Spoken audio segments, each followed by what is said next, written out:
Let me ask you something. Are you the person who says sorry when someone else bumps into you? You know, the one who always stays late at work because you can't bring yourself to say no? You're the peacemaker, right? The easygoing one. And everyone tells you, oh, the world needs more people just like you. But today, we're going to pull back the curtain on that niceness. We're going to talk about why it might be the very thing holding you back. All right, let's just get right to the heart of it. This might be a tough one to swallow, so take a deep breath. The core idea here is that your niceness, it's not actually a virtue. It's a fear response.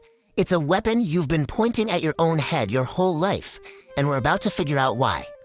So, first things first, let's deconstruct this whole idea of being nice.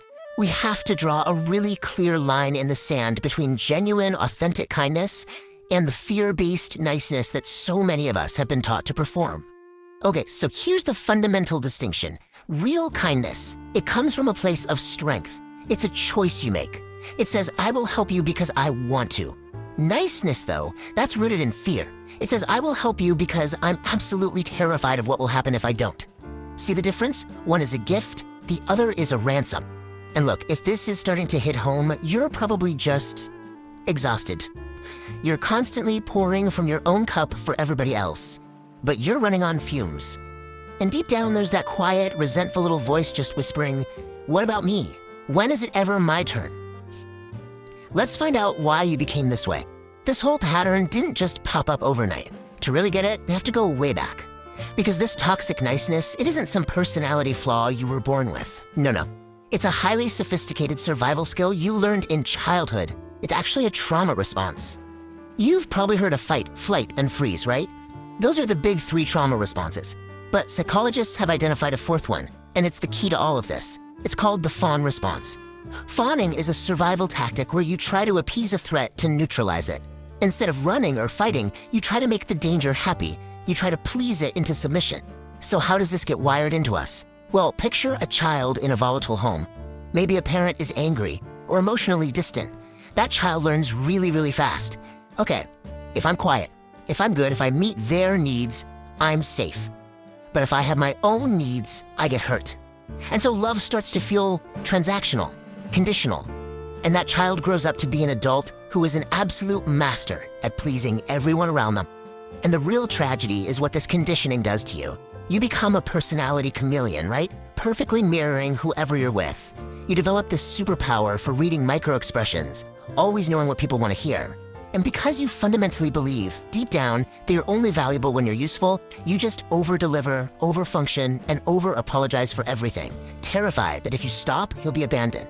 All right, now we get to the part that really hurts. We're gonna look at the hidden cost of all this, specifically how it secretly blows up your adult relationships and leaves you feeling bitter and, honestly, pretty alone.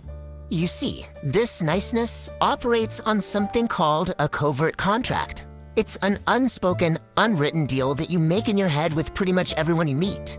The terms are, I will be perfect for you. I'll meet your every need, and in return, you must love me, you must never leave me, and you must treat me just as well. But here's the massive problem. They never saw the contract. They never signed it. You're holding people to terms they don't even know exist. So when you give and give with this hidden expectation of getting something back, you're not actually being kind. You're doing business. You're trying to buy their love. And this is the origin story of the resentful martyr. It's that feeling of, after everything I've done for them, you feel scammed, cheated, absolutely furious when the transaction fails. But the world never asked for your sacrifice. You offered it as a payment for a debt that nobody ever agreed to. And it just traps you in this devastating, exhausting cycle. First, you please others to feel safe. Then, when your secret contract is inevitably broken, you feel this deep resentment bubble up. That resentment builds and builds and builds until you explode over something tiny and ridiculous. And then, you're consumed by shame. So you go right back to pleasing to make up for it.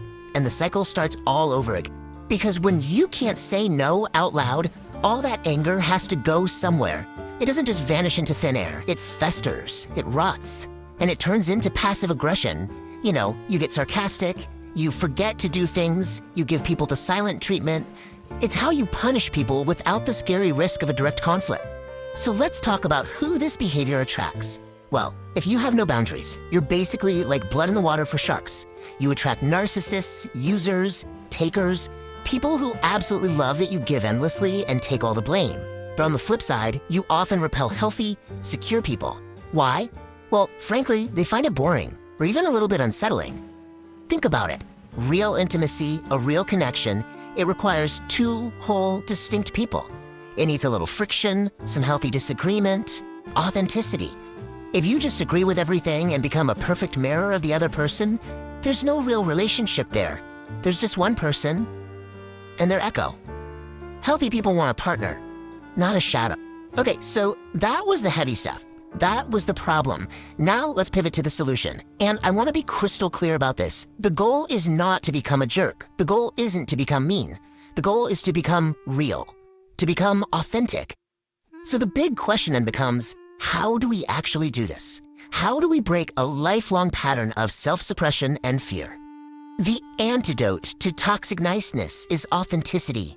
And yes, it's scary, I'm not gonna lie. It means finally voicing your own needs, your own opinions. It means saying things like, hey, that actually hurt my feelings. Or, you know what, I disagree. It means risking the one thing you've spent your entire life avoiding, the possibility that someone might not like the real you. So, here's a little challenge for you. Something to try this week. I want you to intentionally disappoint someone, but in a small way. Say no to a tiny request. State that you'd rather see a different movie. Stop forcing a smile when you're feeling sad or angry. Just try it, and then sit back and watch what actually happened. You know what you're gonna find? The world won't end, the sky will not fall. The people who genuinely love you, they will actually respect you more for having a backbone. And the people who are only there to use you, oh, they'll get angry, and they will leave. And let me tell you, that is the greatest gift you can ever give yourself. Your entire life has been a performance, right? An attempt to win the approval of others. The journey from here on out is about finally becoming the person that you yourself can respect and like. Your needs are not a burden, and your boundaries are not mean. So if you take just one thing away from all of this, let it be this thought. Your job is not to self-destruct for the comfort of others. It is time to stop setting yourself on fire just to keep everyone else warm.